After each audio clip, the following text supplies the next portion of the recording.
Assalamualaikum.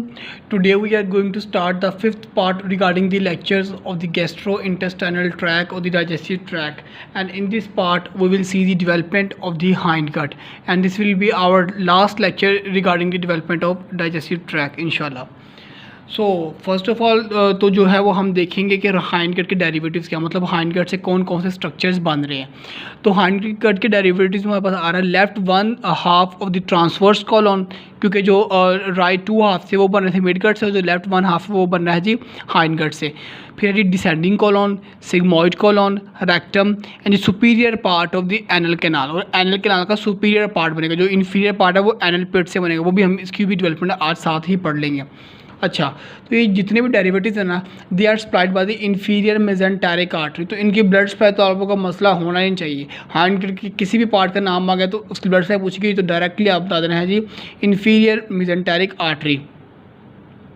तो mid gut and hind gut junction is indicated by the blood supply. तो और ये भी पॉइंट कि मिड गट और हाइंड गट ये जो ट्रांसवर्स कॉलम पे जंक्शन है ना, उस जंक्शन को डिमार्केट करते भी हम इसी ब्लड सप्लाई की हैं कि उसको उधर से सुपीरियर मेजेंटेरिक आर्टरी है, जैसे इन्फीरियर मेजेंटेरिक आर्टरी, इन्हीं से हम डिफ्रेंशिएट करते हैं। यही एक पॉइंट है जो कि मिड गट और हाइंड गट को डिफ्रेंशिएट कर रहा होता है।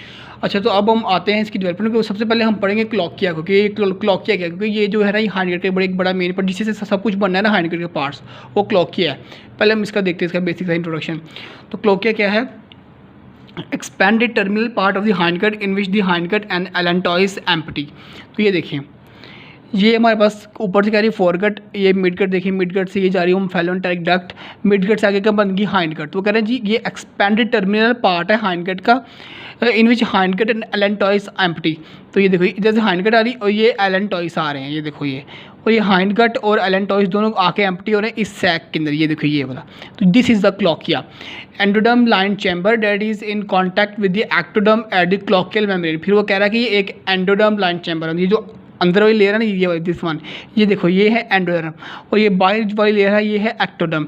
तो ये एक्टोडर्म और एंडोडर्म दोनों कैसे कनेक्ट जो है एक दूसरे से कॉन्टैक्ट में है, ये इसके ये मेम्ब्रेन का नाम क्या है जी क्लॉकियल मेम्ब्रेन। तो यही पॉइंट लिखा हुआ कि endoderm line chamber that is in contact with ectoderm at the cloacal membrane. ये जो cloacal membrane it is composed of the endoderm of the cloaca and the ectoderm of anal pit. तो हमें नजर आ रही है कि ये जो क्लॉकिया की एंडोडर्म थी और भाई एनल पिट, ये देखिए फ्यूचर में यहाँ पे क्या बनेगी एनल पिट, ये वाली एनल पिट, और इसी के एक्टोडर्म इन दोनों से मिलके तो ये जो है हमारे पास क्लॉकियल मेम्ब्रेन बनी थी जो कि इन दोनों को कॉन्टैक्ट कर रही थी एक्टोडर्म और एंडोडर्म को। अब हम आते हैं नेक्स्ट स्टेप की, जो वो है जी पार्टीशनिंग ऑफ क्लॉकिया, जिसमें हम इस पूरी डायग्राम को भी डिस्कस करेंगे साथ ही। तो क्लॉकिया की पार्टीशनिंग के ना है जी दो थ्योरीज आप लोग कह लें कि एक जो पुरानी थ्योरी है, फिर एक जो है वो न्यू कॉन्सेप्ट है। तो पहले हम पुराना पढ़ते हैं कि पुराना कॉन्सेप्ट क्या था। वो है जी cloaca divide into the dorsal and the ventral parts by the urorectal septum.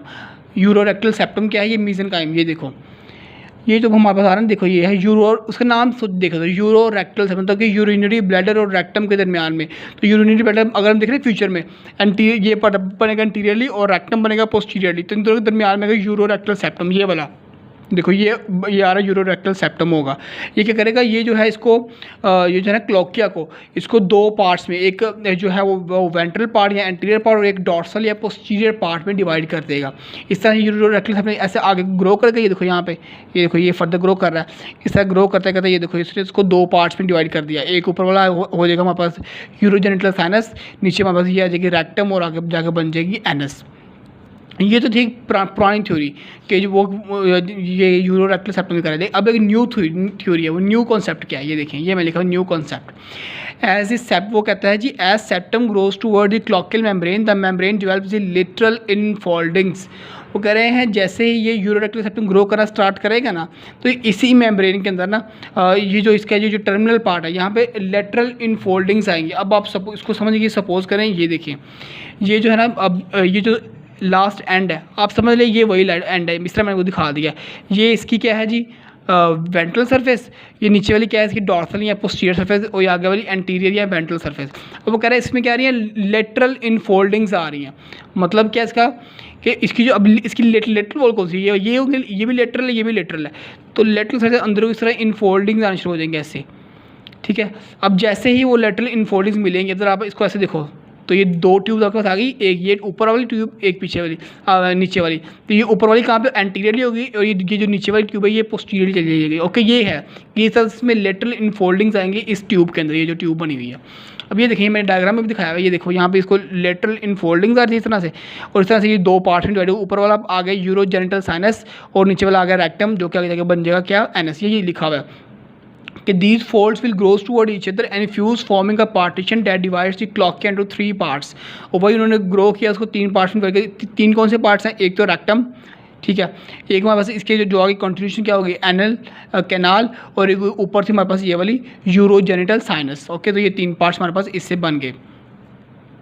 After the anorectal lumen is closed by the epithelial plug, then recanalization occurs by apoptosis and the anal pit or the proctodium forms। तो ये point मैं आपको duodenum में भी explain करके आया था कि जब भी हमने देखा था ऑलमोस्ट जीआईटी में जो भी कोई भी नया ऑर्गन बन रहा था, नई ट्यूब बन रही थी, उसमें बनने के बाद क्या होता है उसको एपिथेलियल ल्यूमन कवर कर देता है। फिर ल्यूमन में अंदर होती है वैक्यूलेशन, और फिर वो वैक्यूल्स जो है ना वो डिजेनरेट होते हैं और वहाँ पे होती है रिकैनलाइजेशन प्रोसेस, जिस तरह से वो पाथवे जो है क्लियर होता है। तो सेम यहाँ पे होगा कि रिकैनलाइजेशन होगी बाय एपोप्टोसिस, और ये जो है पाथवे क्लियर होगा और हमारे पास एनल पिट बन जाएगा, उसको जो हम कहेंगे प्रोक्टोडियम। ये देखिए ये एनल पिट है, यहाँ इसको हम कहेंगे क्या, प्रोक्टोडियम बन जाएगा। ये जो है ना ये जो रिकैनलाइजेशन वाला प्रोसेस है, इसको मैंने ड्यूडेनम में बहुत एक्सप्लेन किया था अच्छी तरह डायग्राम के साथ। तो अगर आपने वो वीडियो नहीं देखी तो आप लोग पहले उस वीडियो को देख के आएँ, तो ताकि आप लोगों को ये कॉन्सेप्ट क्लियर हो जाएगा कि रिकैनलाइजेशन एक्चुअली हो कैसे रही होती है। अब हम नेक्स्ट मूव करते हैं जी एनल कैनाल के ऊपर, कि जो लास्ट पार्ट था जो कि 2 तरह से बन रहा था। कैसे कि जी उसका जो सुपीरियर 2/3 था वो हाइंडगट से बन रहा है और इन्फीरियर 1/3 जो एनल पिट से बन रहा है। ये मैं आपको स्टार्ट पे भी ये पॉइंट बताया था। अब हम इसी को देखते हैं ज़रा, ये मैंने साथ में ड्रॉ भी किया हुआ है। तो the junction of the epithelium of the ectoderm या anal part and the endoderm या hindgut is indicated by the pectinate line. ठीक है, पैक्टिनेट लाइन जो है ना ये देखिए ये लगी है पैक्टिनेट लाइन, ये जो है वो हाइंडगट और एनल पिट के जो पार्ट्स हैं ना उन दोनों को डिमार्केट करिए। देखो ये जो येलो वाला पार्ट है ये पार्ट है फ्रॉम दी हाइंडगट, और ये जो ब्लू वाला पार्ट है this is from the anal pit. इन दोनों को सेपरेट कौन कर रही है, पैक्टिनेट लाइन। उसके अलावा जो है ये एंडोडर्म और एक्टोडर्म को भी कर रही है, क्योंकि अंदर से ये वाली एंडोडर्म आ रही है यहाँ पे, ये बाहर से एक्टोडर्म, ये स्किन के एक्टोडर्म जरिए बाय द एनस ये इनसाइड। ठीक है, तो ये दोनों जाकर कहाँ सेपरेट हो रही है, इस पैक्टिनेट लाइन के ऊपर। तो इसलिए हमें 2 पॉइंट बता दिए कि फॉरगट सॉरी हाइंडगट और एनल पिट कहाँ पे है और एक्टोडर्म और एंडोडर्म किधर है। Next is the composition of the anus epithelium from columnar to stratified squamous occurs at the anocutaneous line 2 cm superior to anus। अब दूसरी लाइन एक और लाइन है वो है जी anocutaneous लाइन। ये देखिए ये जो मैंने रेड कलर में लगाई हुई this is anocutaneous line and it will present 2 cm superior to anus। तो ये anus है 2 cm superiorly ये पड़ी होती है, और ये लाइन क्या करती है, it will show the composition of the anus epithelium. कि जो एनस का ये पार्ट है, ये जो ब्लू पार्ट है, इसकी जो एपिथेलियम है वो किससे बनी हुई है, तो वो जो है ना इससे जो ऊपर वाला पार्ट है ये होगा कोलमनार एपिथेलियम। ठीक है, और इससे जो नीचे वाला पार्ट है ना this will be stratified squamous epithelium. ठीक है, ये अभी मैंने आपको क्यों बताया, आप लोग सोचें तो वो क्योंकि अब आगे जब हम इसे पढ़ें ये ट्यूमर्स का पॉइंट, तो उसमें ये चीज़ आपको क्लियर होगी ट्यूमर्स के अंदर। At anus epithelium is keratinized and continues with the skin around the anus। ठीक है, तो एनस के ऊपर आके ये जो एपिथेलियम है यहाँ पे स्ट्रेटिफाइड स्केमस ये केराटिनाइज हो जाएगी और ये फिर जो है ये बाहर स्किन के साथ कंटिन्यू कर जाएगी आउटसाइड। ओके, ये एनस है, ये लास्ट पार्ट है इसका हमारे पास जो गट ट्यूब थी। अब ये आप देखिए ये tubers of point, tumours in the superior part are painless. तो इस एनल कैनाल के जो सुपीरियर पार्ट में ट्यूमर्स है वो पेनलेस होंगे। क्यों होंगे पेनलेस, क्योंकि जो ये जो हाइंडगट से बना था और हाइंडगट में जो यहाँ पे जो नर्व सप्लाई आ रही है वो आ रही है ऑटोनॉमिक नर्वस सिस्टम से, मतलब ऑटोनॉमिक नर्वस सिस्टम से तो पेन सेंसेशन जा ही नहीं रही। तो इस वजह से जहाँ पे कोई भी ट्यूमर होगा it will be painless and it will arise from the columnar epithelium, whereas the tumours in the inferior part are painful. ये जो इन्फीरियर पार्ट है ना जो कि एनल पिट से बना था, इसमें जो ट्यूमर्स होंगे दे विल बी पेनफुल। वो पेनफुल क्यों, क्योंकि इसकी नर्व सप्लाई आ रही है इन्फीरियर रेक्टल नर्व से जो कि पेन की सेंसेशन लेके जाएगी। ओके, एंड जो यहाँ पे ट्यूमर्स होंगे they will arise from the stratified squamous epithelium. इस वजह से मैंने आपको एपिथेलियम पढ़ाई थी और यहाँ पे मैंने नर्व सप्लाई लिखी हुई ताकि आप लोगों को पता हो। बाकी जो इसकी ब्लड सप्लाई है, वीनस ड्रेनेज है और डिटेल में जो नर्व सप्लाई सारी है वो जो है इंशाल्लाह हम ग्रॉस एनाटॉमी में देखेंगे। वो एम्ब्रियो का पॉइंट ही नहीं है, वो पॉइंट ही ग्रॉस का है और इंशाल्लाह मैं उसी में एक्सप्लेन कर दूँगा। अब हम नेक्स्ट मूव करते हैं इसकी क्लिनिकल की तरफ। तो पहला क्लिनिकल है जी कंजेनिटल मेगाकोलन और the Hirschsprung's disease HSCR। Okay, Hirschsprung's disease या कंजेनिटल मेगाकोलन। तो इसमें होता क्या है, it is caused by the missing nerve cell या aganglionosis in the muscles of the baby's colon. मतलब कि बेबी की कॉलन का जो मसल है ना उसमें इनर्वेशन, उसमें नर्व सप्लाई नहीं होती, उसमें उसका जो नर्व गैंग्लियन है वो मिसिंग होता है। और ये कौन सी कॉलोन मेनली सिग्मोइड कॉलोन में होगा या रेक्टम में हो रहा होगा, ये मेनली जो है वो इन्हीं पार्ट्स के ऊपर हो रहा होगा। तो इसके इफेक्ट क्या होगा, new borns can't have the bowel movement, कि वो जो उनके जो एक्सक्रीशन नहीं हो पा रही क्योंकि वही मसल ही जो कंट्रोल करे, तो वहाँ पे मसल के अंदर नर्व सप्लाई नहीं, तो मसल किसी काम का ही नहीं है और वो एक्सक्रीशन नहीं होगी। साइन एंड सिम्टम्स क्या है कि सोलन बैली, वॉमिटिंग है, कॉन्स्टिपेशन है, गैस है, फटीग है। तो ये देखिए मतलब जब वो एक्सक्रीट नहीं हो रहा तो उस वेस्ट मटेरियल बॉडी के अंदर इस वजह से बैली सोलन हो जाएगी, वॉमिटिंग होगी, कॉन्स्टिपेशन वगैरह, ये सब कुछ वही पॉइंट्स हैं, ठीक है। और ये मेल में ज़्यादा होती है, 4:1 इसकी है, ठीक है।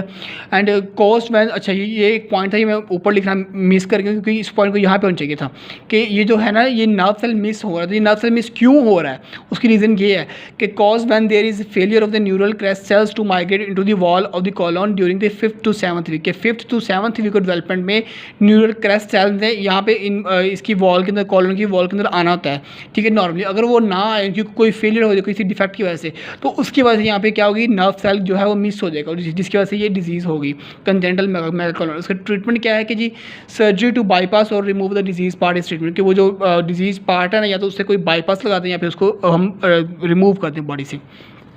सेकंड क्लिनिकल जो कि काफ़ी इंपॉर्टेंट भी है वो है जी एनोरेक्टल एनोमलीज।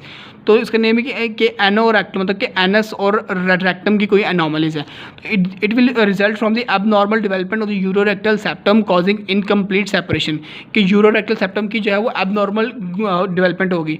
इसका काम क्या था, इसने वो जो है था एनल पार्ट और उधर से जो यूरिनरी पार्ट है उन लोगों को सेपरेट करना था, फिर जो है वहाँ पे सेपरेशन इनकम्प्लीट होगी, उसकी सेपरेशन में डिफेक्ट्स होंगे और उसी की वजह से ये डिजीज़ होगी, ठीक है। It is classified as high और low whether the rectum end superior और inferior to the puborectalis muscle. तो ये प्यूबोरेक्टालिस मसल ये जो बाउल मूवमेंट को कंट्रोल कर रहा होता है। तो इसको जो है ना इस एनोरेक्टल, इसको मैंने 2 पार्ट्स में डिवाइड किया, हाई एनोरेक्टल एबनॉर्मलिटीज़ और लो। हाई वाली होंगे जो कि जिसमें रेक्टम की ब्लॉकेज हो रही है हमारे पास प्यूबोरेक्टालिस मसल से सुपीरियरली, और लो वाली है जिसमें जो रेक्टम की जो ब्लॉकेज या जो एंड या कोई डिजीज़ हो रही है वो है प्यूबोरेक्टालिस मसल्स के नीचे। तो वो अब हम आते हैं इसको देखते हैं क्लासिफिकेशन को। तो ये है पहली है जी defect of the low anorectal region, के लो मतलब प्यूबोरेक्टालिस मसल से नीचे जाके कोई डिफेक्ट हो रहा है। इसमें हमारे पास 3 आ रहे हैं टोटल। एक है जी इम्परफोरेट एनस। तो इम्परफोरेट मतलब क्या है कि वो जो है वो कोई ब्लॉकेज होगी, ठीक है। तो ये एनल कैनाल एंड्स ब्लाइंडली, मतलब क्या है कि अब ये देखो ये है एनल कैनाल, ये आ रही है ये रेक्टम, ये एनल कैनाल, मतलब इसके आगे ना यहाँ पे कोई लेयर कोई मेम्ब्रेन आ गई जिसकी वजह से ये जो है ना आगे से ब्लॉकेज इसकी होगी, इसकी ब्लाइंडली एंड कर रही है। फिर it will result in the anoperineal fistula, मतलब कि ये फीमेल में करेगा यहाँ पे फीमेल नहीं, ये मेल और फीमेल दोनों में होगा, मतलब ये सारी ये रीजन कौन सा होता है, पेरिनियल रीजन होता है। तो जब यहाँ से ब्लॉकेज होगी इसको, तो ये क्या होता है, इसमें ना यहाँ पे फिस्टुला बन जाएगा, वो जो है वो पेरिनियम में, ये जो सारा वेस्ट मटेरियल है वो पेरिनियम में आना शुरू हो जाएगा। तो it is more common in the male, okay. So next is anal stenosis. Stenosis मतलब क्या, इसकी तंगी हो जाना, उसका तंग हो जाना। तो ये देखिए ये है एनल स्टीनोसिस, यहाँ पे होगी। इसकी रीज़न क्या बताइए, ये cause by the dorsal deviation of urorectal septum. तो यूरोरेक्टल सेप्टम ये देखिए ये आ रहा था, अगर ये डॉर्सली डेविएट कर दे, मतलब डॉर्सल क्या है पोस्टीरियरली, तो पोस्टीरियरली क्या आती है एनल कैनाल। तो अगर ये पोस्टीरियरली डेविएट करेगा एनल कैनाल के ऊपर क्या आएगा, प्रेशर आएगा, जिसकी वजह से एनल कैनाल की जो हो जाएगी ब्लॉकेज हो जाएगी और यहाँ स्टीनोसिस हो जाएगी उसकी। The third one is the membranaceous atresia. It is cause by the failure of the epithelial plug to perforate. तो वही प्रोसेस जो पीछे मैं आपको पढ़ा के आया हूँ कि उसमें जो है वो रिकैनलाइजेशन नहीं होगी, वैक्यूलेशन नहीं होगी, जिसकी वजह से वो जो है एपिथेलियल प्लग था वो क्लियर नहीं होगा, तो जिसके बाद वहाँ पे एट्रेजिया या उसकी ब्लॉकेज हो जाएगी एनल कैनाल की, ओके। ये तो ठीक है लो। अब हम आते हैं जी defects of the high anorectal region. तो इसमें हाई में हमारे पास 2 क्लिनिकल्स हैं। पहला है जी एनोरेक्टल एजेनेसिस। तो एजेनेसिस मतलब क्या है कि उसकी ग्रोथ कम हो जाना, ठीक है, इसका नाम से पता चल रहा है आपको। इसमें क्या है, rectum will end superior to the puborectalis muscle. तो रेक्टम जो है वो प्यूबोरेक्टालिस मसल से ऊपर ही एंड कर जाएगी, वो वहीं पे खत्म हो जाएगी, मतलब प्रॉपर्ली ग्रो ही नहीं करेगी। And most common type of the anorectal defect, और ये जितने भी डिफेक्ट हैं एनोरेक्टल डिफेक्ट, इनमें सबसे कॉमन ये है जी एनोरेक्टल एजेनेसिस। अच्छा, इसमें हमारे पास ये फिस्टुला कौन कौन से आएंगे, इसमें आ जाएगा रेक्टो वेजिकल फिस्टुला, मतलब कि ट्यूब टू द ब्लैडर, मैं आपको डायग्राम समझाता भी अभी। फिर रेक्टो यूरेथ्रा, मतलब कि toward the urethra. Recto vaginal to the vagina और the recto vestibule to the vestibule of the vagina. अब मैं बताऊँ ये फिस्टुलास। पहला है जी रेक्टो वेजिकल, मतलब कि टू द ब्लैडर, के रेक्टम से ना मेल में ही होगा। तो ये रेक्टम से ब्लैडर में फिस्टुला, इधर से एक ऐसे फिस्टुला बन जाएगा और जो भी रेक्टम की जो भी वेस्ट प्रोडक्ट है वो जैसे ब्लैडर में आएगी, वहाँ से फिर ये यूरेथ्रा में आना शुरू हो जाएंगी, ठीक है। ये एक्चुअली डायग्राम है मेल की, ये है डायग्राम फीमेल की, ठीक है। तो मैंने 2 बनाई, इन्हीं पे मैं आपको ये सब कुछ समझा रहा हूँ। सेकंड था जी रेक्टो यूरेथ्रल फिस्चुला, मतलब कि रेक्टम से यूरेथ्रा में डायरेक्टली फिस्चुला, मतलब यहाँ से आके तो इधर से ये आगे से ब्लॉकेज है इसकी, और यहाँ से एक फिस्चुला बन गया जो कि इसमें यूरेथ्रा में, और सारी वेस्ट प्रोडक्ट जो है वो यूरेथ्रा में आना शुरू हो गया। फिर थर्ड है जी रेक्टो वेजिनल फिस्चुला, मतलब कि टूवर्ड दी वेजाइना, तो ये फीमेल में होगा। ये इसमें देखते हैं कि ये रेक्टम से ना इधर ये इसमें वेजाइना में इधर से फिस्चुला बन जाएगा, और ये खुद यहाँ से ब्लॉक होगा और जितनी भी वेस्ट प्रोडक्ट है वो वेजाइना में आना शुरू हो जाएंगी। फिर जी रेक्टो वेस्टिब्यूलर फिस्चुला, मतलब कि टू दी वेस्टिब्यू और दी वेजाइना, यहाँ से इसकी ब्लॉकेज होगी और रेक्टम से इधर ये जो वेस्टिब्यू है ना यहाँ पे इधर बन गया फिस्चुला, जिसकी वजह से वो जो वेस्ट प्रोडक्ट है वो फिर यहाँ से वेजाइना के थ्रू बाहर आ रही होती है बॉडी से। नेक्स्ट जो क्लिनिकल था वो हमारे पास है रेक्टल एट्रीजिया, मतलब कि एट्रीजिया मतलब कि इनकम्प्लीट ग्रोथ, उसका नाम ही आपको बता रहा है कि एट्रीजिया या उसकी कोई ब्लॉकेज होता है, स्टीनोसिस होता है ना, ठीक है। तो anal canal and the rectum are separated, इसमें क्या होता है कि इसमें रेक्टम भी ग्रो की होती है और नीचे से एनल कैनाल भी ग्रो की है, लेकिन सेपरेट हुई है, मतलब सेंटर से यहाँ पे ना देखो ये जो रेक्टम ना ये इधर ही एंड हो जाएगा ऐसे, ठीक है। एनल कैनाल यहाँ एंड हो जाएगी, ये सेंटर वाला पार्ट मतलब ये जो है ये कंप्लीट ग्रो नहीं करेंगी, थोड़ी थोड़ी ग्रो करेंगी, सेंटर से ये जो है वो सेपरेट रहेंगी, ठीक है। यानी इट इज़ कॉज, इसकी कॉज क्या है, it is cause by the abnormal recanalization और दी डिफेक्टिव ब्लड सप्लाई। वही जो है रिकैनलाइजेशन प्रोसेस में आपको फिर कहूँगा कि आप ड्यूटेनम वाली वीडियो देखिए, उसमें मैंने इसको बड़ा अच्छे से एक्सप्लेन किया और इसका कॉन्सेप्ट पूरा दिया हुआ है कि इसमें जो है वो वैक्यूलेशन वगैरह नहीं हो रही थी, जो उसकी वजह से एबनॉर्मल रिकैनलाइजेशन होगी, यहाँ से ये पाथवे क्लियर ही नहीं होगा, और या फिर दूसरा वगैरह है कि यहाँ पे ब्लड सप्लाई नहीं है, ब्लड सप्लाई नहीं होगी, इस पार्ट का नेक्रोसिस हो जाएगा, जिसकी वजह से यहाँ पे जो है वो मूवमेंट ही नहीं हो पाएगी। तो होप्स हो कि आपको इसकी क्लिनिकल भी समझ आ चुकी है, और अभी भी आपको किसी पॉइंट की समझ देंगे तो आप लोग कमेंट्स में पूछ सकते हैं। Thank you.